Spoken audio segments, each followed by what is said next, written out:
Une longue journée de commémoration. Les marches en mémoire des victimes des attentats parisiens ont commencé en région. Des centaines de milliers de citoyens venus défendre les libertés démocratiques dans toutes les grandes villes françaises. À Caen, près de 10 000 personnes étaient rassemblées devant le Mémorial pour la paix, dont le site internet a été piraté par des hackers islamistes.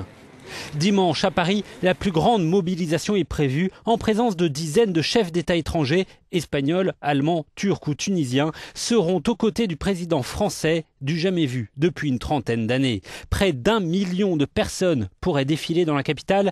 Il y aura donc 3 cortèges pour gérer cette foule immense entre République et Nation. Même le Premier ministre a appelé tous les citoyens à défiler.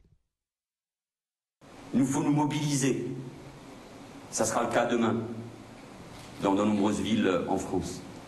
Et bien sûr, à Paris. Ça sera une manifestation inouïe, qui va rester sans aucun doute dans les annales, qui doit être forte, digne, qui doit montrer la puissance, la dignité du peuple français, qui va crier son amour de la liberté et de la tolérance. Venez nombreux. Les rassemblements spontanés sont quotidiens dans la plupart des grandes villes françaises depuis 4 jours et les attentats. À Paris, tous les partis politiques seront représentés, à part le Front National qui manifestera de son côté en région. Une sécurité maximale est annoncée par le gouvernement qui déploie en nombre policiers et militaires.